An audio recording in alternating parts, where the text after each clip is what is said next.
यदि कृष्ण और बलराम ठीक समय पर ना गए होते तो मथुरा की पराजय आज निश्चित थी। तो मथुरा पर इन दोनों का एक और ऋण चढ़ गया। क्षमा चाहता हूं महाराज, परंतु मातृभूमि कभी ऋणी नहीं होती। और यदि कोई यह सोचे कि उसने या उसके परिवार ने मातृभूमि पर कोई उपकार किया है तो यह उसकी भूल है। मैंने जो किया वही मेरा कर्तव्य था, और आज के पश्चात भी मैं जो करूंगा वो केवल अपने कर्तव्य पालन ही के लिए करूंगा। विजय के इस क्षण में मैं ये कहना चाहता हूं कि मगध नरेश जरासंध फिर आक्रमण करेंगे। तो इसमें चिंतित होने की क्या आवश्यकता है?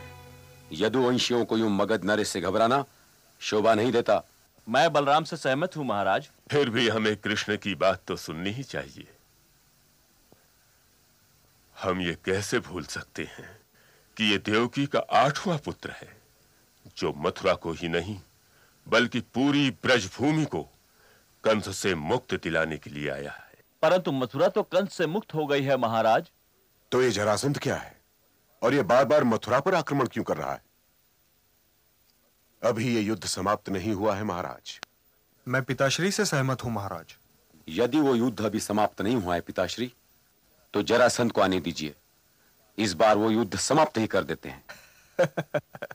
वीर पुरुष को युद्ध के लिए इतना उतावला नहीं होना चाहिए दाऊ। बलबीर की तो पहचान ही वो है कि वो आवश्यक और अनावश्यक युद्ध का अंतर समझ सकता है। अनावश्यक युद्ध तो केवल अभिमानी करते हैं।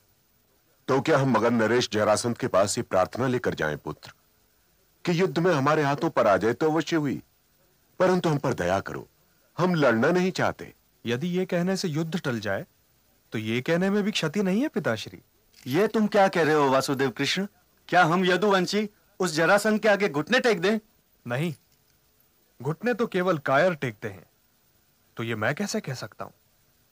अपनी रक्षा के लिए, राष्ट्र की रक्षा के लिए लड़ना तो हमारा कर्तव्य है। तो तुम कह क्या रहे हो? कभी तो दो बोल सीधे बोल लिया करो। मेरा प्रस्ताव यह है कि हम यदुवंशियों को मथुरा छोड़ देनी चाहिए। हम मथुरा नहीं छोड़ेंगे। हाँ, मथुरा नहीं छोड़ेंगे।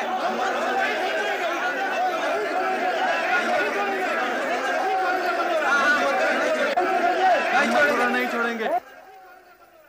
क्रोध की कटार क्रोधी की बुद्धि को काट सकती है, तो कोई ऐसे शस्त्र का उपयोग ही क्यों करे? बातें न बनाओ कृष्ण। तुम यही कह रहे हो ना कि जरासंध से डरकर हम घर भी छोड़ दें और रण भी? परंतु इतिहास तो इसे कायरता कहेगा।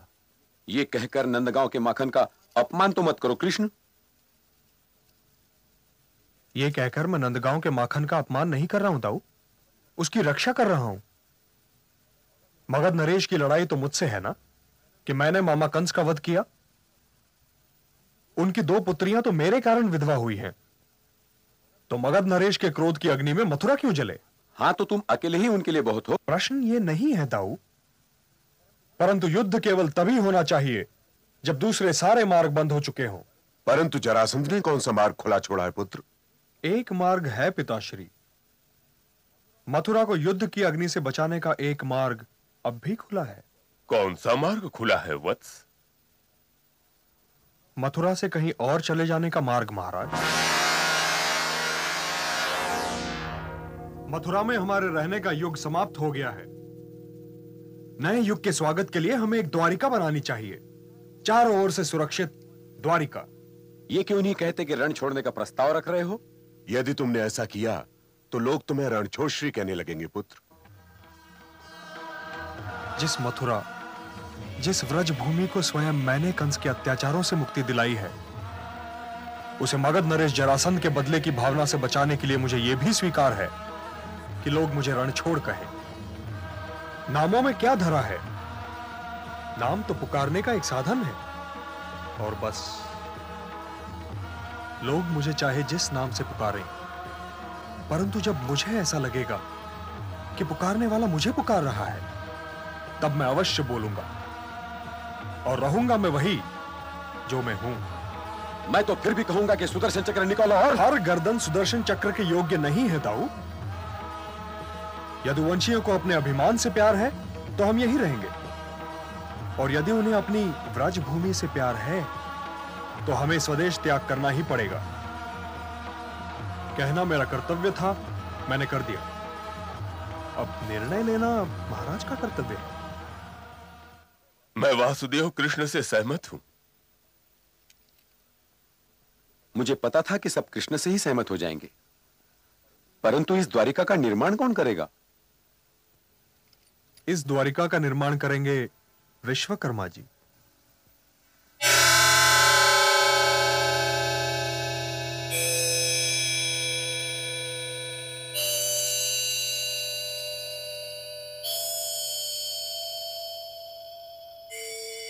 मैं महाराज उग्रसेन की ओर से आपका स्वागत करता हूं विश्वकर्मा जी।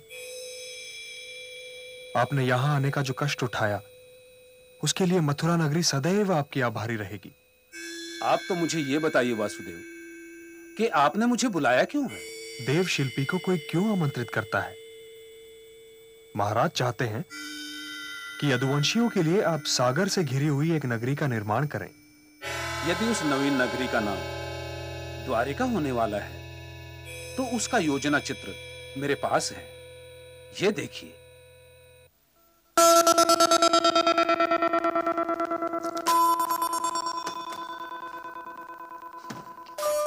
महाराज, योजना चित्र तो अनुपम है। क्यों दाऊ? निर्णय लेने के पश्चात दाऊ से मत पूछा करो। आपकी ये नगरी तो हमें भा गई विश्वकर्मा जी। आप अपना कार्य आरंभ करें।